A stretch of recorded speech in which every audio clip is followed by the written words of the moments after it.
So if you've ever wanted to change something, a bad habit, or achieve something, but you were just not motivated enough to do it, or if you've had an addiction with alcohol, food, your phone, porn, whatever it is, then you need to understand what I'm about to share with you and show you. Because it's not about your willpower. It's not about you lacking a big goal or a vision. It's not about you being weak or broken in any kind of way. But it is about a hijacked dopamine system and the one daily practice that can begin to repair it. And by the end of this video, you will know exactly how to do it so you can stop whatever you choose to stop, and more importantly, start and complete whatever you want to achieve. So here's what I'm going to show you.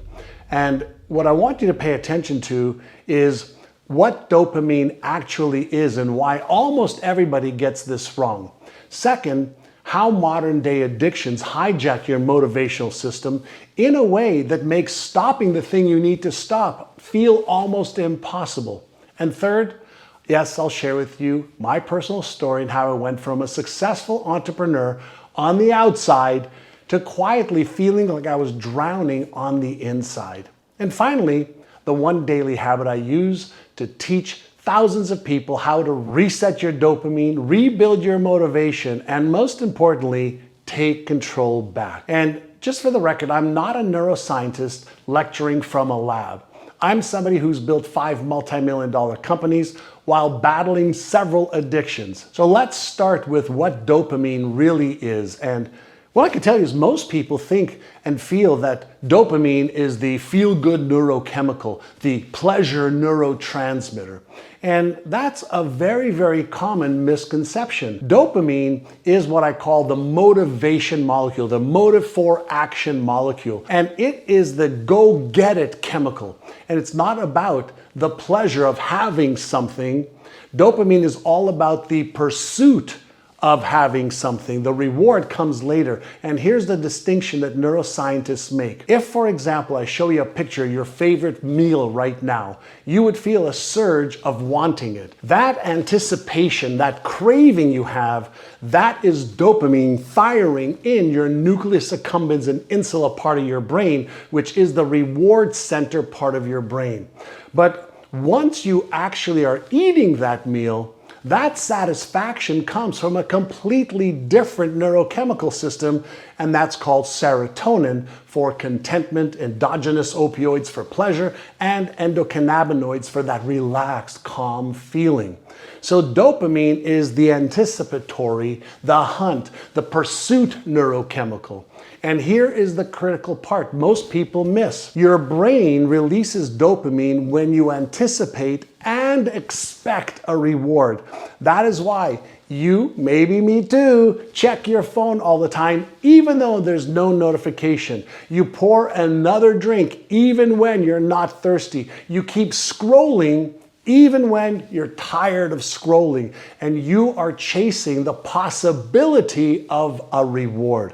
And our dopamine system evolved in a world where rewards back then were rare. Food was scarce, mating was occasional, social connection took effort. So when you found something valuable like food or somebody to mate with, your brain went and wanted to remember this, crave this, do more of this to get this. And that system kept us alive. But today, your brain can get dopamine hits on demand. Alcohol delivered to your door, infinite scrolling at 3 in the morning, junk food everywhere, porn, gambling, all like one click away. And your Stone Age brain, your ancient brain is meeting the new digital world, and it's like giving a toddler the keys to a candy store. And here's the problem. Your brain doesn't know the difference between life-sustaining dopamine and life-destroying dopamine. It just knows that chasing this can lead to feeling good. So you do it again and again and again. And that's what begins the trap, which I'm about to show you.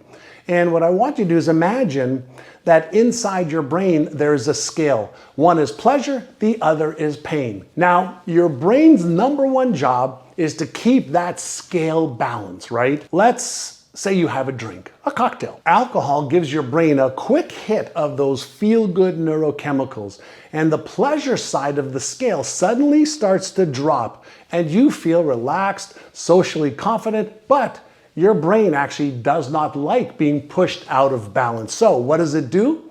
It starts to push back. It loads up the pain scale on the other side with things that make you feel tense, restless, or anxious. These are neurochemicals, and once the alcohol wears off, you're in big trouble. And this is your brain trying to pull you back into balance. So, what do? You take another drink. Now, for a moment, the pleasure side of your brain drops again. You feel good. But now the brain pushes back again even harder, and the more you drink, the more your brain ramps up the pain side to compensate. And eventually the alcohol fades, but the brain's pushback is still there. That's what we call a hangover. That's the anxiety, the irritability, the why do I always feel awful feeling. And it's also why some people feel like they just need another drink again just to feel normal again. Their brain basically has not yet reset. And in short, alcohol pushes the pleasure scale down, your brain pushes the pain scale up, and when the alcohol is gone, you're left with the brain's rebound effect, which, as you may know, feels terrible. And the more you repeat the cycle, the more your brain keeps those pain weights, so to speak, sitting there permanently. And this becomes your dopamine baseline, the amount of motivation and drive you feel naturally. And this drops lower and lower and lower until one day you're no longer drinking to feel good. You're just drinking to feel okay. And this is not a moral failure. It's just plain neuroscience and neurobiology. And your brain, my brain, calibrates what feels normal, and this is exactly what happened to me.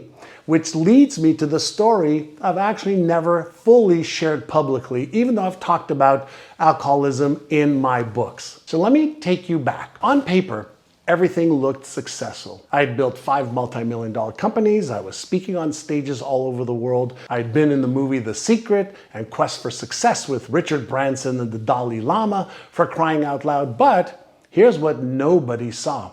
Most nights I was drinking alone. And it started innocently enough, a drink here, drink there after work, as a way to decompress, but slowly alcohol became my solution to everything. Stress, drink. Celebrate, drink. Anxious, drink. Bored, drink. I was basically training my brain to feel better by pouring something in a glass that relaxed me and calmed my circuits. And on the outside, I was holding it all together. And unfortunately, I was a functioning alcoholic.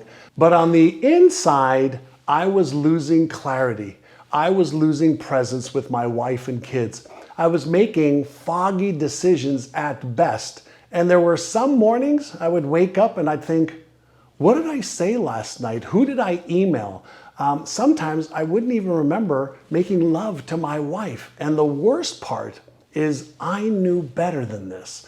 And since I'd studied the brain for decades and I'd helped tens of thousands of people break limiting beliefs, break bad habits, I didn't know how to do it for myself.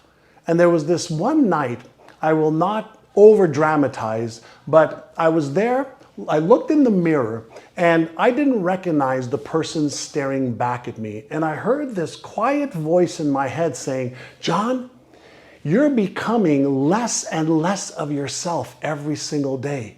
Not in a dramatic, quiet, rock bottom way.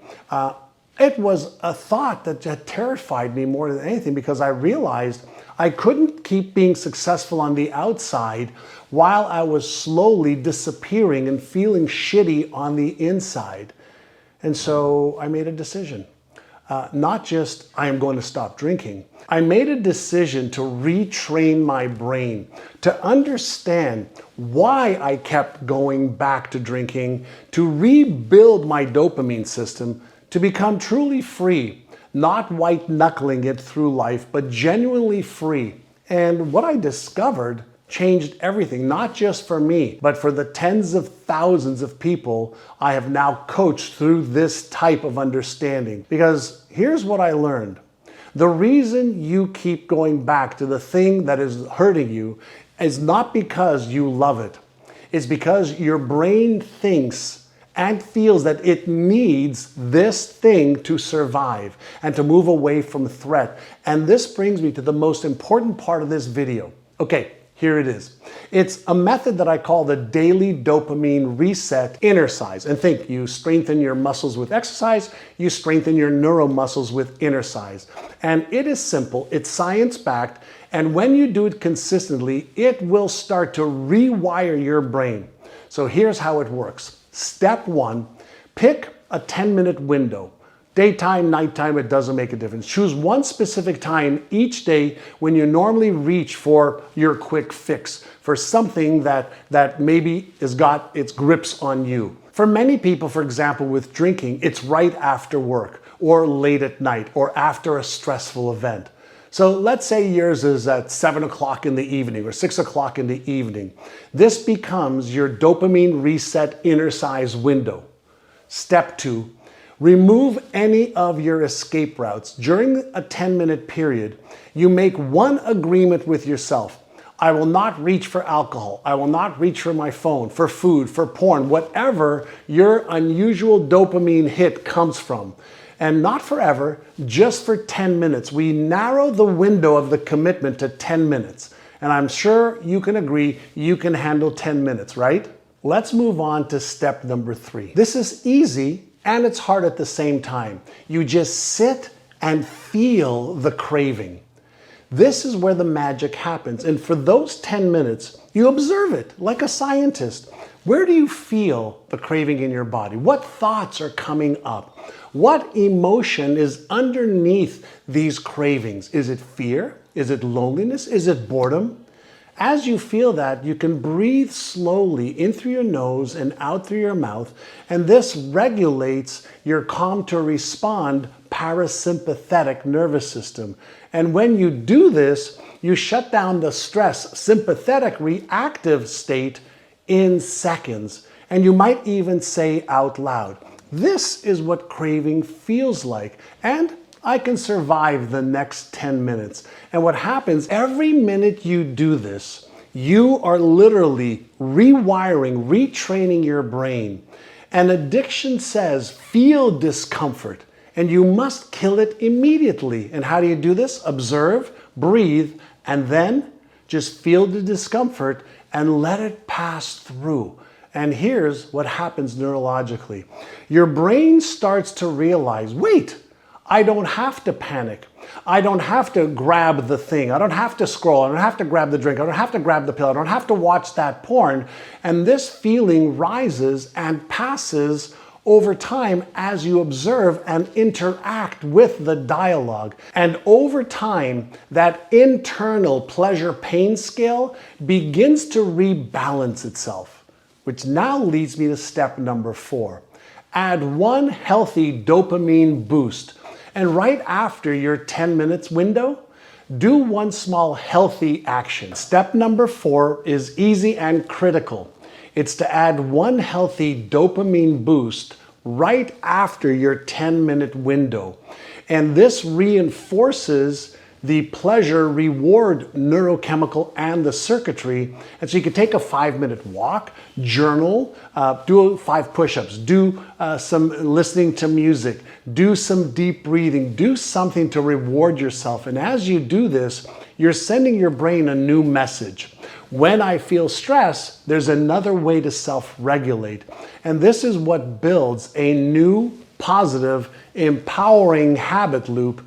And this triggers your healthy action to real reward with no crash. And over time, you start to increase your dopamine baseline.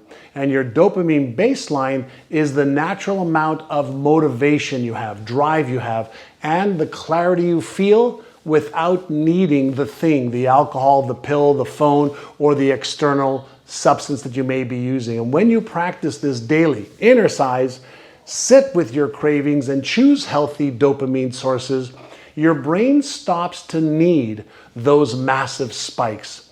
And it learns to feel good from natural rewards again. And this is when you know you're healing, you're getting better and in control.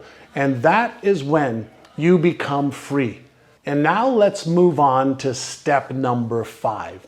This is what I call is the identity rule. And this is actually the most powerful step. And it's what separates temporary change from permanent transformation. You need to develop an identity that is bigger than any addiction or any lack of motivation. Here's what I mean. Many people say, for example, I'm trying to lose weight. But when somebody offers them a cookie, they say, no thanks, I'm trying to cut back. That is still the identity of somebody who's resisting maybe a bad habit.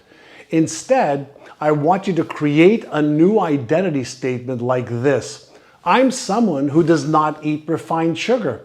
I choose to eat healthy whole foods instead. I'm a gym person, or I'm somebody who doesn't check their phone first thing in the morning.